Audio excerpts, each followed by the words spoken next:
अस्सलामुअलैकुम सिक्स इकबाल। उम्मीद है आप खैर आफ़ियत से होंगे। जी अज़ीज़ तलबा, कल हमने मुख्तसर सा सबक पढ़ा था गौरी सल्तनत के कनूज पर हमले और उनके शहाबुद्दीन मोहम्मद गौरी के कारनामों के बारे में। आज हम ख़ानदान गुलामा स्टार्ट करेंगे, तो चलते हैं। सुल्तान मोहम्मद गौरी की कोई नरीना औलाद न थी, यानी कि कोई उसका लड़का नहीं था, बेटा नहीं था, इसलिए वो अपने तुर्क ग़ुलामों को औलाद की तरह समझता था। सुल्तान शहाबुद्दीन गौरी के बाद उसकी सल्तनत की बागडोर उसके ग़ुलामों के हाथ में आई, इसलिए उस दौर को दौरे ख़ानदान गुलामा कहा जाता है। इस ख़ानदान का बानी सुल्तान कुतुबुद्दीन ऐबक था। जी अज़ीज़ तलबा, सवाल आप लिखें कि ख़ानदान गुलामा, जी ख़ानदान गुलामा को ये नाम किस लिए दिया गया, या ख़ानदान गुलामा की वजह तस्मिया बताएं।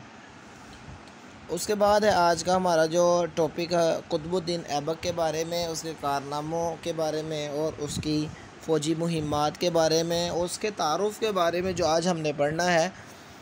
तो तराइन की जंग के बाद सुल्तान मोहम्मद गौरी ने कुतुबुद्दीन को बर्रे सग़ीर में अपना नायब मुकर्रर किया।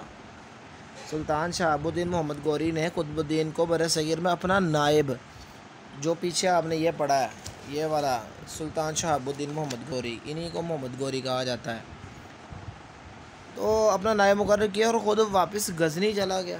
सुल्तान मोहम्मद गौरी की वफ़ात के बाद कुतुबुद्दीन ऐबक 1206 में सुल्तान का लक़ब इख्तियार करके तख्त नशीं हुआ।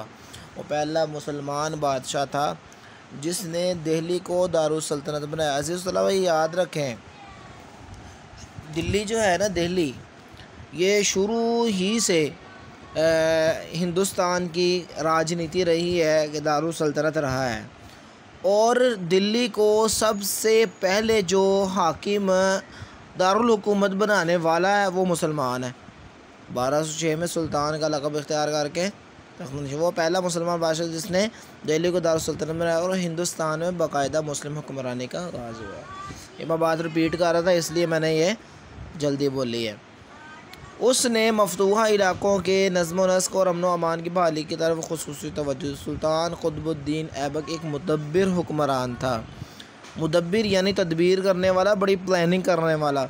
उसने तुर्क उमरा और फ़ौजी सरदारों को बुलंद मुकाम और दौलत देकर अपने साथ मिला लिया, यानी यहाँ पर वो भी थे, तुर्क लोग भी यहाँ पे बात थे, आपने बड़ा ईरानी भी थे, तुर्की भी, तुर्किश भी थे, अरेबियन भी थे, यानी ये दुनिया की जो मशहूर कौमें पाई जाती हैं आज दुनिया में जिनका नाम है, वो सारे के सारे यहाँ अयाशी करने के लिए, अपनी मौज मस्ती करने के लिए आए और यहाँ से लूट मार की, और कईयों ने कम लूटा, कईयों ने ज़्यादा लूटा, यानी कि खूब इस्तिफ़ादा किया हिंदुस्तान बर्रे सग़ीर पाको हिंद से, और यहाँ से वो चले गए। उसने ताकत और उमरा से रिश्ते नाते कायम किए। उसने सिंध और मुल्तान के हुक्मरान नासिरुद्दीन का बादशाह से अपने बेटे की शादी कर दी। तो सवाल ये है कि कुतुबुद्दीन ऐबक ने अपनी बेटी की शादी किससे की? दो सवाल हो गए। उसने अदल व इंसाफ कायम किया, उसने हिंदुओं से भी अच्छा सलूक किया, उसने तमाम नाजायज़ और गैर शरई टैक्स ख़त्म किए। तो आपने सिर्फ 3 कुतुबुद्दीन ऐबक के कारनामे लिखने हैं। उसने अपनी बेटी की शादी किससे की, और ख़ानदान गुलामा को गुलामा क्यों कहा जाता है, और कुतुबुद्दीन ऐबक कब तख्त नशीन हुआ, ये 4 सवाल आपने नोट करने हैं। उसके बाद अज़ीज़ तलबा, सुल्तान को फ़न तमीर से बड़ा लगाव था। उसने बहुत सी इमारत बनवाई, लेकिन दिल्ली में मस्जिद क़ुव्वतुल इस्लाम और कुतुब मीनार ख़ास अहमियत का हामिल है। कुतुब मीनार के करीब ख्वाजा कुतुबुद्दीन का मज़ार है, इस वजह से उसको कुतुब मीनार कहते हैं। कुतुब मीनार की बुलंदी तकरीबन, ये भी सवाल दोनों आपने, कुतुब मीनार किस लिए उसको नाम दिया गया और उसकी बुलंदी 78 मीटर कितनी है? 78 मीटर।